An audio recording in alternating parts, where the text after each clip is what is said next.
dito sa ating paaralan. Sir, nandun po ba kayo? Yes, yes.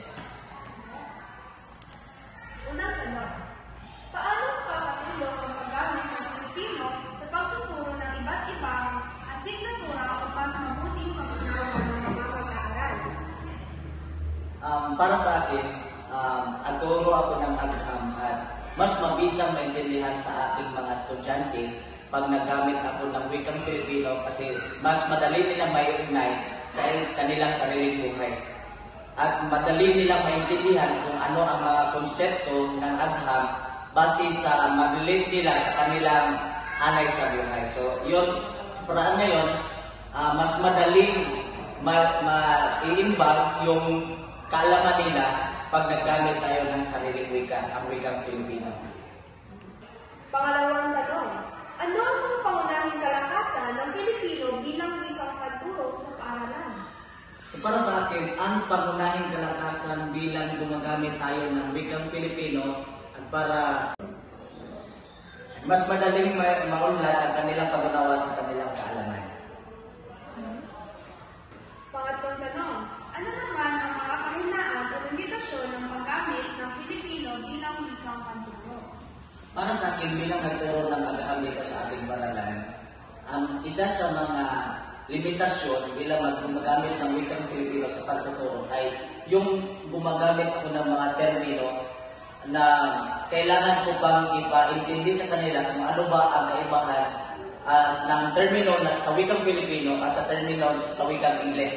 So, mas madaling, mas mahirap intindihan sa mga estudyante, sa mga mag-aaral, kung gumagamit ako ng mga termino sa wikang Tagalog o sa wikang Filipino. So, ngayon naman, ito ay isang challenge sa isang mag-aaral para ma-relate din nila sa kanilang sarili. So, yan ang mga limitasyon ng paggamit ng wikang Filipino sa pagtuturo. Panglimang tanong, ano ang inyong personal na pananaw tungkol sa patakaran ng MPD at MLE sa edukasyon ng Pilipinas? Para sa akin, yung multilingual, mother tongue-based multilingual education. Okay, patro po. Mother tongue-based multilingual education. Sige. Okay na? Sige. Para naman sa aking palagay, ang mother tongue-based multilingual education ay nararapat itong i-impasa sa mga aral, especially those students who are under the lower grades. Kasi pag iba't ibang wika na ginagamit natin, posible na ang mga bata ay hindi nakaintindi kung ano ang sinasabi ng guro. So, base sa multilingual-based education, ito ay paraan na ginagamit sa ating curriculum na mas mabisang maintindihan ng mga mag-aaral dahil ang ginagamit nila ay ang kanilang sariling wika. Ang wika nila na nakasanayan sa kanilang bahay. So kung ano ang wika na ginagamit nila sa kanilang bahay at ito rin ang wika na ginagamit dito sa paaralan at ngayon, dyan ang paraan na yan, mas maintindihan ng mga mag-aaral o ng mga kabataan kung ano ang inaaral nila dahil sa isa-is ito ay kanilang sariling wika. Especially if ang ginagamit nila ay ang wikang Filipino. Anim na tanong, sa iyong karanasan, mas epektibo ba ang paggamit ng Filipino kumpara sa Ingles sa pagtuturo at bakit? May mga aspeto sa pagtuturo na mas epektibo ang pagturo paggamit sa wikang Filipino at meron din pagkakataon na mas epektibo ang paggamit ng wikang Ingles sa pagtuturo. Especially for me, I'm teaching science or nagturo ako ng agham.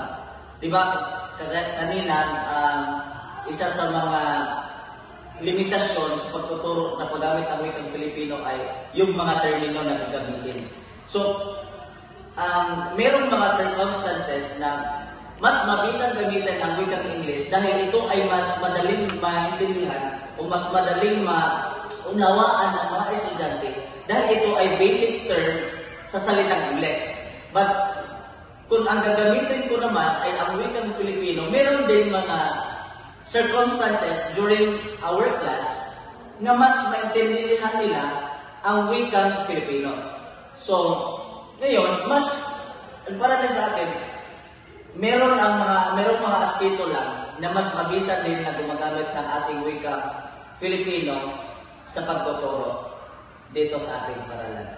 Pangpitong tanong, paano naiiba ang pagtuturo sa isang paksa gamit ang Filipino kumpara sa Ingles sa aspeto ng interaksyon at talakayan sa klase? Ang pagturo ng isang paksa gamit ang Filipino ay karaniwang nagdulot ng mas bukas at mas masiglang interaksyon sa klase. Dahil mas komportable yung mga mag-aaral, komportable yung mga kabataan sa klase, at mas komportable silang mag-aral at pwede silang makatanong sa kanilang mga kaklase o sa kanilang guro. At mas mabisa nilang may paliwanag yung kung ano ang mga question galing sa guro, na kung ano ang nalalaman nila o ano yung ang nakikita nila na mga konsepto during classes, and they can express sa kanilang sarili. Mas mabisa nilang ma-express yung learning nila pag ginagamit nila ang wikang Filipino. Samantalang kapag English ang ginagamit, mas nagiging formal ang usapan at may ilang mga mag-aral na mas maabuting magsalita ng English. Hindi sila masyadong komportable magsalita ng English dahil baka i-judge sila sa kanilang mga kaklase or sa paraan na yun, mas limitado ang talakayan.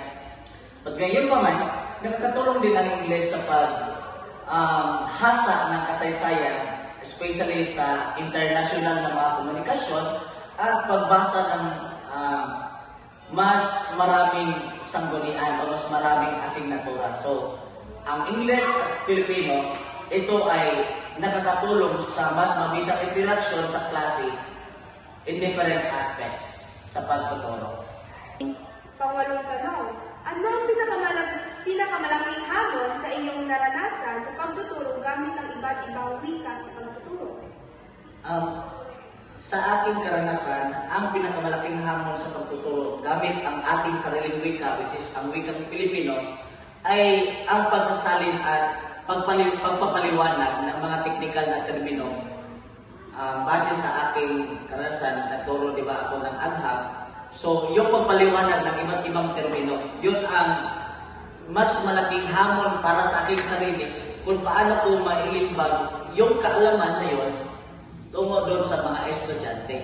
So, kailangan kong pagbutihan talaga gumagamit din ako ng mas simpleng mga termino para mas madaling intindihan ng mga mag-aaral o ng mga kabataan. Ito rin ay lalo na ang mga sunod-turan ng mga agham, mga matematika. Ito ay mas maraming mga termino na hindi masyadong maintindihan gamit ang wikang Filipino. Kung saan maraming, sa agham at sa matematika, maraming konsepto na nabalik lang. Para mas masigurong malinaw, meron ding switching from Filipino to English na para mas madaling maintindihan ng mga estudyante. Instead na Filipino yung gagamitin na termino, gagamitin na lang natin ang wikang English para mas madali para sa mga mag-aaral. Switching from Filipino to English. Pangsiyang tanong, anong isang karanasang hindi mo malilimutan na may kinalaman sa pagtuturo gamit ang wikang iyong tinuturo? Hindi ko malilimutan sa paggamit ng wika, aking wikang pagturo. Yung nagkamali ako ng paggamit ng salita na medyo ang mga estudyante ay natatawa sila dahil hindi yon ang right term na gamitin para sa ganyang konsepto. So, yun, meron ding mga hindi natin ma-express talaga, hindi natin maintindihan kung bakit nangyari yun.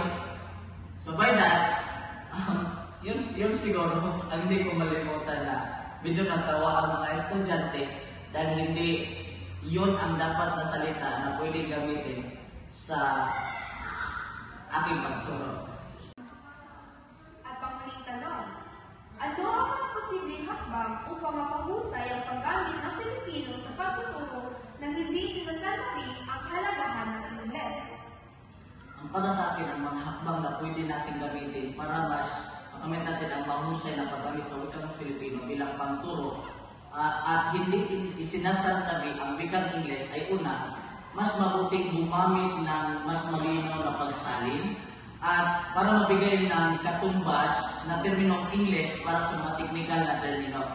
So yun ang mga sinasabi ko kanina na mayroong mga termino sa agham na mas madaling maintindihan nila sa wikang Filipino. At may mga termino na mas madali din maintindihan ng mga mag-aaral if ginagamit ito ang wikang Ingles. Pangalawa, ang mga guro ay para sa amin, mas dapat maghanda ng mga bilingual na materials. Say for example, meron tayong mga worksheets na, di ba, ang ginagamit is yung Filipino sa pagturo. So yung mga worksheets, meron din translation there na ginagamit din ang wikang English, kung anong termino sa wikang English at ano ang termino sa wikang Filipino. So yun ang bilingual na mga materyales na pwedeng gamitin sa mga kabataan. Pangatlo, isama ang English sa talakayan. So of course, mas importante talaga na merong interaction ang mga bata at saka yung guro. Dahil pag meron din mga dito sa ating pangano, hindi natin makapagkaila na mayroon mga estudyante na mas magaling sila magsalita sa wikang English. So pag ginagamit natin karanasan yung wikang Filipino, meron din mga estudyante na hindi masyadong makipag-communicate sa aralin dahil ang ginagamit ay wikang Filipino. So meron din, isinasama din ang wikang English sa interaction sa guro at saka sa mga mag-aaral. So, sa gayong mga pamamaraan, o yung mga hakbang na yun, yun ang mga mas mabisang gagamitin bilang isang guro para mas mabisang magamit ang wikang Filipino sa pagtuturo na hindi natin maisantabi ang wikang English. Yun. Kailangan natin mas, yung mga guro mas creative sila sa paggamit ng mga termino sa wikang English at saka sa wikang Filipino. Parang dynamic lang. Yun ang mas mabisang makaparaan ng mga hakbang para mas mabuting maunawaan ng mga estudyante lahat ng mga aralo nila dito sa aralan. Kaya Sir Jens, maraming salamat po dahil pinahirap ko kami sa mga opening oras. Walang anuman. So, ako ay nagagalak din na ako ay makabilang sa interview na ginagawa ninyo para ma-express ko din ang aking sarili kung ano ba ang mga experiences ko, ano ba ang mga karanasan ko bilang gumagamit ng wikang Filipino sa pagtuturo. Thank you!